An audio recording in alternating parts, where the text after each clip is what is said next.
Hi guys. So I was told to talk about the outpatient endovascular centers because it looks like this is going to be the future of endovascular medicine. So as I think most of you guys know me, I'm the assistant director for the endovascular program. I have an outpatient vascular laboratory. That's why I think PK wanted me to talk to you about this. So I think everybody knows about this, the healthcare costs. I think this has been the basis of presidential election this year, and I think the previous election, and I think the previous election before that. So I think everybody wants to cut the healthcare costs. So the outpatient medical procedures have been trending on for 20 years now. They started off as outpatient surgical services and renal dialysis centers. I think most of you guys know that. That's when the CMS initially approved outpatient procedures and outpatient dialysis. And then slowly they moved towards cardiac cath labs and outpatient cardiac cath labs and endovascular centers. So in New York, we're not approved to do cardiac caths, but there are some states like California, Florida, and Texas where you can do cardiac caths and PCIs as an outpatient. But in New York, we're only allowed to do anything below the level of the chest. So the outpatient vascular labs, there are about 450 centers currently in the United States, including the dialysis access centers. So dialysis access is the one which was initially started off for endovascular centers, and then they started off to be as areas for venous centers, mainly for venous insufficiency, and then slowly it moved towards arterial interventions. So what is the drivers for outpatient lab procedures? It's basically any outpatient lab procedure is driving towards minimally invasive procedures, surgical techniques.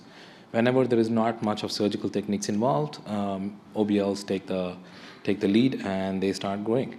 So because it's easy and the insurance companies don't have to pay as much as they pay hospitals for in-hospital admissions, right? It definitely lowers down the costs and it's much convenient. So outpatient lab surgery services have significantly increased in recent years, with a growing number of specialists electing to do outpatient procedures. So over the last 10-year period, from 1995 to 2005, there are about outpatient surgeries almost doubled, with about 10 million procedures being performed in physician offices in 1 year in 2010. So the popularity of OBLs are constantly increasing, and that's why I think the future of most of the endovascular procedures which you have seen today are going to be in the outpatient labs. So case selection, right? That's what makes an OBL a successful OBL. There are a lot of OBLs, but over time they fade off and they die off. What makes your OBL unique, right? That's more important. So, and of course, for dialysis patients, that's where it first started, and it became the key, right? I don't think any one of us have dialysis patients who get in-hospital dialysis. All the dialysis, or almost 90% of the dialysis patients, get dialysis as an outpatient, right? Even the accesses are done as an outpatient, unless they are admitted inpatient. So venous insufficiency treatment, mainly that superficial vein ablation, has totally moved towards outpatient. It's no longer paid by the insurance companies as an inpatient procedure. So it started off as inpatient and then slowly became an OBL service.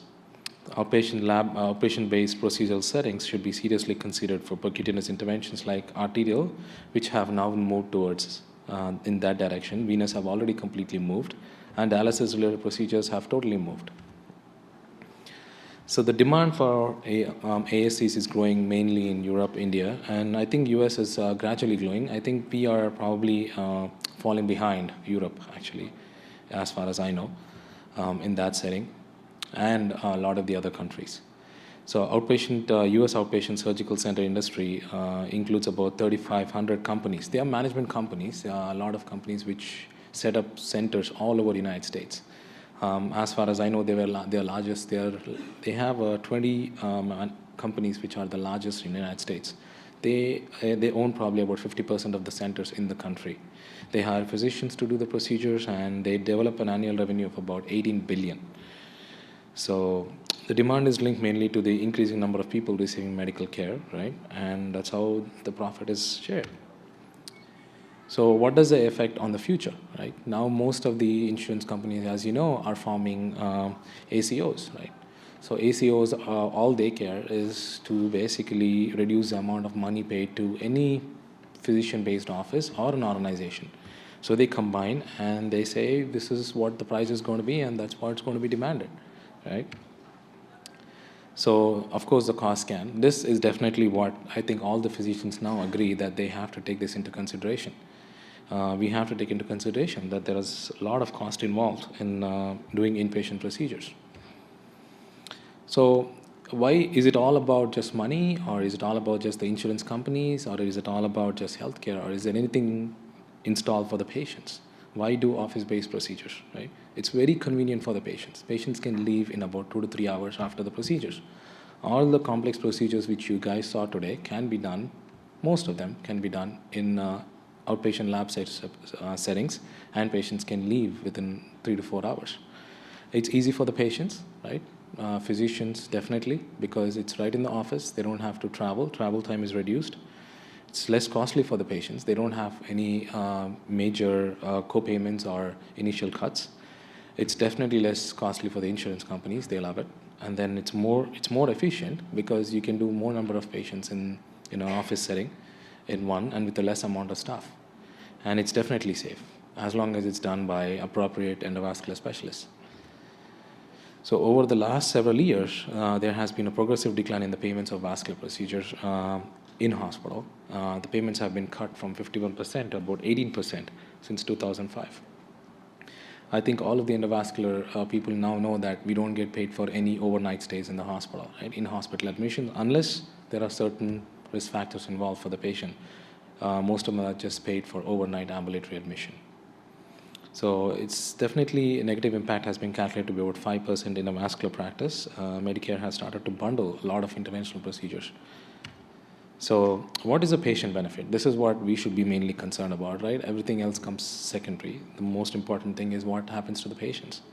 It's definitely patient convenience, same day discharge, safer for the patients. Your patients see the same providers every single time. Your staff knows your patients, so it's easy for them to communicate with the patients. The amount of psychological impact on the patients is much less. They are very comfortable in your own settings, because they come there every day for follow-up.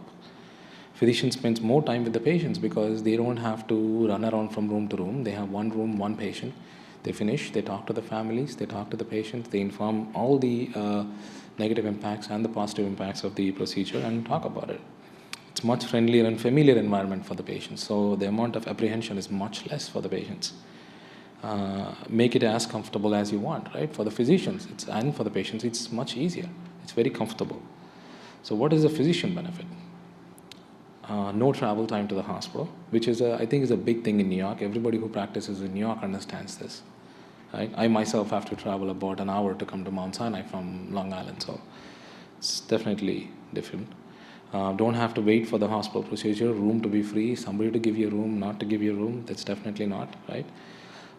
See other patients between the cases, right? You can do a case, go up, be more effective, have more control over the environment. You know your staff, you know your equipment, you know what to do, what not to do, right? And do at your own schedule. Many procedures are performed are reimbursed as much higher rates than the professional rates in the hospital. And of course, the global fee and the facility fee is not involved, so the insurance companies are happy about it. Again, Medicare has moved on, and there is a huge cut in the payments for vascular procedures, but I guess even as long as you are doing it as an outpatient, it doesn't impact you much, right? So now, because of the MACRA, which is I think every physician has known, MACRA puts in a sustainable growth rate cut, which is actually much favorable for the outpatient labs. What can be done in outpatient lab? Technically anything, but in New York, it's only limited to lower extremities. Except carotid interventions, almost every single intervention can be done, or AAAs, abdominal aortic aneurysms, anything else can be done in outpatient labs all over the United States. So we look always patient, right? Any patient comes into the office now or in the hospital, everything is looked through the insurance companies. Do you have insurance? Yes, no. How much co-payments do you have? What do you have to pay? Patient get the bills, right? So the Affordable Care Act, that's what's going to drive the whole outpatient lab basis, right, landscape. So there's going to be a huge cut in the hospital-based procedures, and I think everybody is going to move towards outpatient labs. So there's a big study which was done in about 3,000 patients, which showed that there's a significantly less amount of morbidity and mortality in the outpatient lab procedures. I think that's been well proven. So who should do it? Basically, whoever is really trained in endovascular should touch it. Otherwise, nobody else should be able to touch it. And how it should be really neat and clean. This is my outpatient laboratory. It should be really comfortable for the patients. Patients are there, they know the staff, they know everybody, so it's much easy. What is your driving factor? Your driving factor is mainly what is important. The patients are important, that should not be forgotten. And what do you want to do? You want to give the best care possible, right? You want the most better care, and that should never be forgotten. What cases can be done? This is some few cases which I did in my lab. You can do any short CTOs, anything below the knee can be done, as long as they are not very well complicated. And this is one of the venous cases done. Some complications. You should always understand there will be complications, and you should be ready to deal with it. And I think every endovascular physician who specializes in this should do it. I think everybody should go for it if they can. Thank you, guys.